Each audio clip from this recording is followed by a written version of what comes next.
You followed all the steps, built a bog filter, added the plants, turned on the pump, but something's not right. Today I want to go over some of the most common things I see when people run into issues with their bog filters, and how to fix them. If you don't already know me, my name's Kev. The aim of my channel is to help people build and maintain a pond without spending a fortune. If that sounds like something that you're into, you might like to subscribe and check out my website, Ozponds.com. So the first issue is the bog is undersized. Any pond filter needs to be sized in relation to the amount of waste and nutrient being produced inside the pond, and a bog filter is no different. The filter demands are very different in a pond with a few tadpoles compared to a pond with turtles or ducks. If you want to learn how I size my bog filters, I have a free bog filter calculator. I'll put the link in the description. Second, we need a steady flow of water through the filter. Too fast and it won't give the bacteria and beneficial organisms enough time in contact with the water to work their magic. Too slow and the oxygen levels throughout the filter get too low. In my ponds I talk a lot about diversity, and that includes the bacteria. Different bacteria thrive in different oxygen levels, and they each play a role in keeping the pond healthy. If you aren't sure about flow rate, I have a flow rate calculator, same link, and it's 100% free. Next we have feeding and overstock ponds. This ties into the filter being undersized, but it also affects the animals in the pond.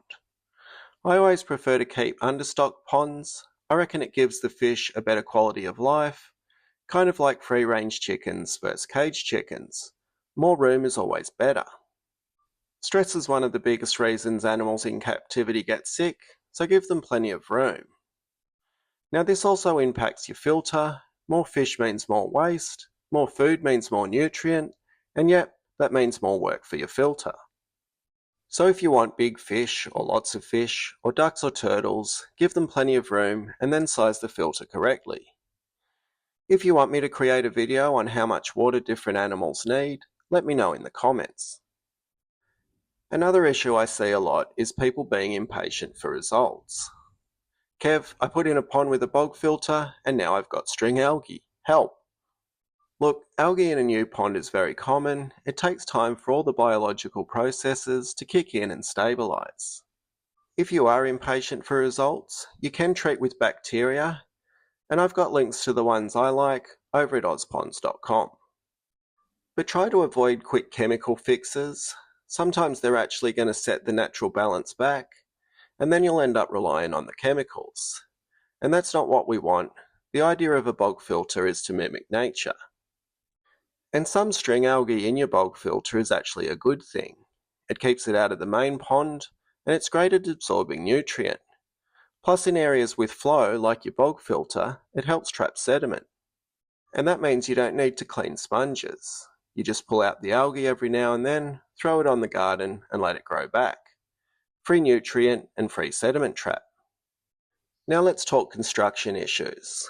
First up, the overflow isn't big enough. When you pump water into the filter, it's under pressure, but as it flows through the bog, it's just moving by gravity. If the overflow pipe or the outlet back to the pond is too small, the bog will back up and could overflow around the edges. This means you're losing water.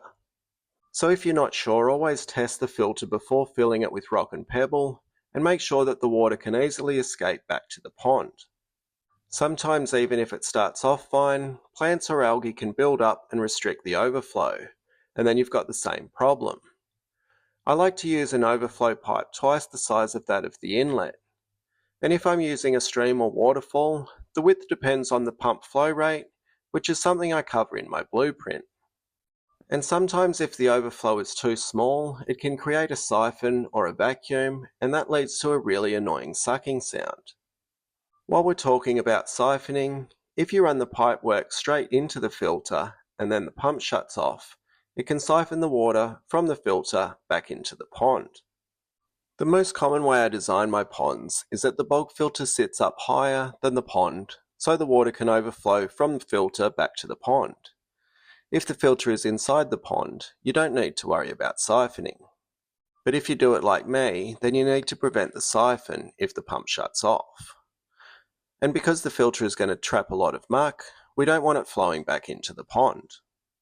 So to stop that, I bring the return pipe up over the filter and I add a breather pipe or a hole. If the pump shuts off, air gets sucked in and the siphon stops. It's simple. You can use check valves too, but they've always failed on me, so I don't use them anymore.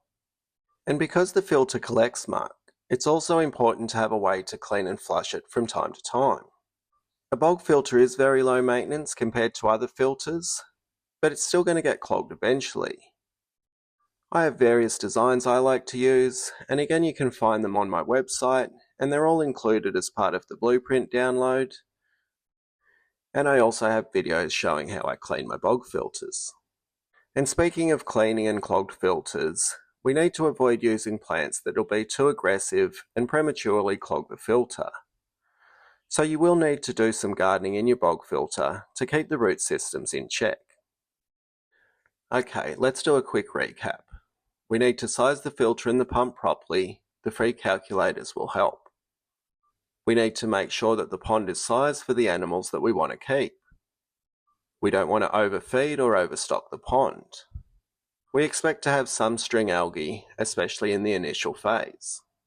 We want to make sure that the overflow from the filter is bigger than the inflow. We want to add a breather pipe to prevent siphoning. We need to design the filter so that it's easy to clean. And we need to flush the filter occasionally and thin out the plants. And if you do all those things, you really shouldn't have any issues with your bog filter. I hope this video was helpful, and if it was, you might like to watch this next one. Thanks for watching. See ya.